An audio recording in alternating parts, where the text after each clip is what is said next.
علم ہمیشہ اس لیے سیکھنا کہ اللہ تبارک و تعالیٰ تمہیں اس کا نفع عطا کرے، اور پھر آگے بڑھتے ہیں تو آپ فرماتے ہیں جب علم سیکھ لو تو پھر نہ اللہ رسول سے عشق کرنا، فرماتے ہیں پھر نمازیں پڑھنا آسان ہو جائے گا، روزے رکھنا آسان ہو جائے گا، قرآن مجید پڑھنا آسان، محبت کرنا۔ اور آپ نے مثال دی، جہاں بھی کوئی بات سمجھاتے ہیں ایک مثال دیتے ہیں، مثال دی، فرمانے لگے حضرت عبداللہ ابن مبارک رحمۃ اللہ تعالیٰ علیہ، آپ فرماتے ہیں میں شروع میں ایک عورت پہ عاشق ہو گیا تھا، سمجھانے کے لیے بات کرتے، عاشق ہو گیا تھا ایک عورت پہ، تو میں نے عشاء کی نماز اس کے محلے میں جا کے پڑھی، چونکہ میرا مذہبی گھرانے سے تعلق تھا، نماز میں پڑھتا تھا، تو امام صاحب جو تھے نا، یہ داتا صاحب نے لکھا ہے کشف المحجوب، امام صاحب نے نا آیات ذرا لمبی پڑھی، تو میرے دل میں خیال آیا کہ مولانا آپ تو فارغ ہیں تو ہمیں تو اور بھی کام ہے، تو کہتے ہیں نماز سے فارغ ہو کے میں اس کے گھر کے چکر لگاتا تھا، ساری رات گھومتا رہتا تھا، وہ چند لمحوں کے لیے چھت پہ آتی تھی، دو ایک بات کرتی تھی، چلی جاتی تھی، حد یہ ہے کہ مجھے کبھی اس پہ غصہ بھی نہیں آیا، اور اس کا انتظار کر کے کبھی میں تھکا بھی۔ یہ داتا صاحب لکھ رہے ہیں، حضرت عبداللہ ابن مبارک فرماتے ہیں ایک رات میں گیا، اسی طرح میں نے نماز پڑھی، پھر میں اس کے گھر گیا، میں ساری رات، سردیوں کی ٹھنڈی رات 11-12 گھنٹے اس کے گھر کا طواف کرتا رہا، معاذ اللہ چکر لگاتا رہا، آدھی رات کو سحری کے وقت وہ چھت پہ آئی 1 منٹ کے لیے، اور کہنے لگی گھر میں مہمان بہت زیادہ ہیں، آج بات نہیں ہو سکے گی۔ حضرت عبداللہ ابن مبارک فرماتے ہیں کہ میں جب واپس لوٹا تو نہ مجھے اس پہ غصہ تھا، نہ مجھے تھکاوٹ تھی، بلکہ میرے دل کے اندر اس کے لیے محبت بڑھ رہی تھی۔ میں کہہ رہا تھا کتنی اچھی ہے بیچاری، اتنے راش میں بھی اور اتنی مجبوری میں بھی 1 منٹ کے لیے چھت پہ آئی ہے، پھر بھی مجھے اس سے پیار بڑھ رہا تھا۔ کہتے ہیں جب میں تھوڑا آگے بڑھا تو فجر کی اذان ہو رہی تھی، یکدم میرے اندر سے آواز اٹھی، میں نے کہا عبداللہ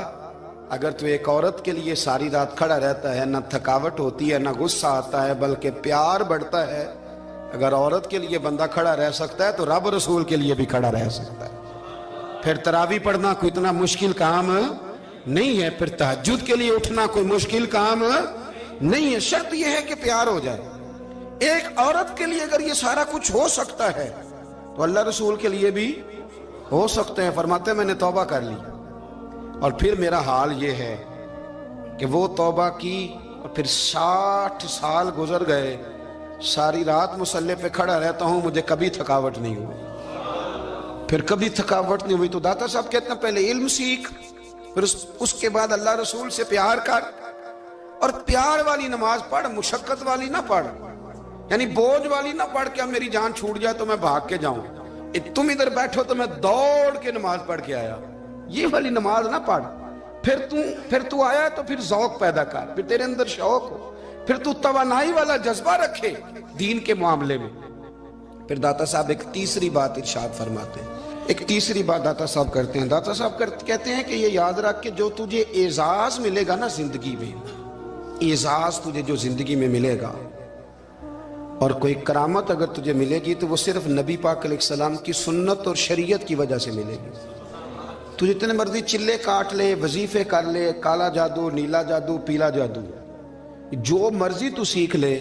اگر تجھے کوئی اللہ شان دے گا تو صرف اس لیے دے گا کہ تو نبی پاک کے دین پہ عمل کرتا ہے۔ کس نے لکھا ہے؟ اللہ کرے آپ کو میں یاد کرا سکوں، اللہ کرے ایسا ہو جائے اور میری جماعت سمجھنے لگ جائے کہ داتا صاحب کہتے ہیں سنت شریعت پہ عمل کرنا چاہیے، اور میں کوئی ایسی چھپی چھپائی بات بھی نہیں کر رہا، اس کو چلا دیں، کوئی ایسی چھپی چھپائی بات بھی نہیں کر رہا۔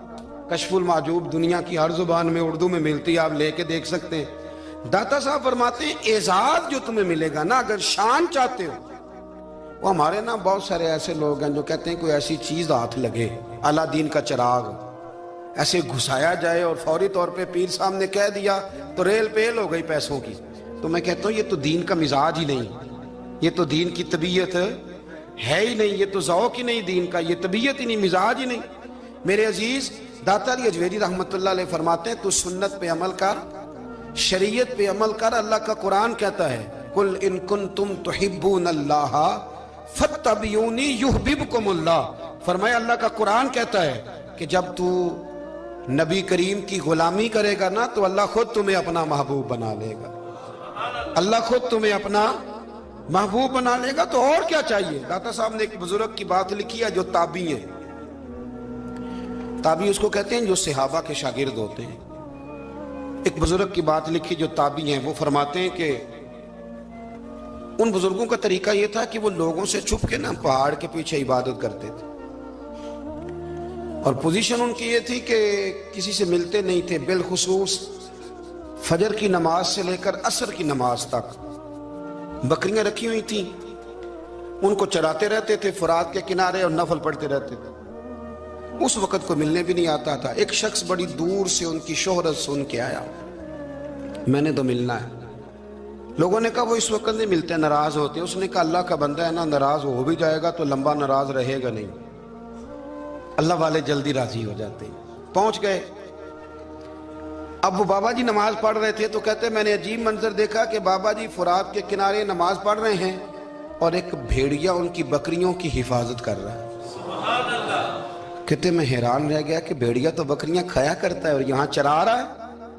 کہتے میں جب گیا تو بابا جی نوافل میں مشغول تھے, مجھے دیکھ کے کہنے لگا اس وقت کیوں آئے. میں نے کہا حضور اگر آئے گیا ہوں تو پھر مہربانی کریں قبول فرما لیں.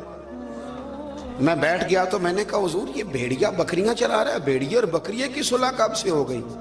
تو فرماتے ہیں لمبی تقریر نہیں, ہلکا سا جملہ. فرمانے لگے جب سے بکریوں کے مالک نے رب سے صلح کر لی ہے نا, تب سے بھیڑیوں نے بھی بکریوں سے صلح کر لی ہے. بکریوں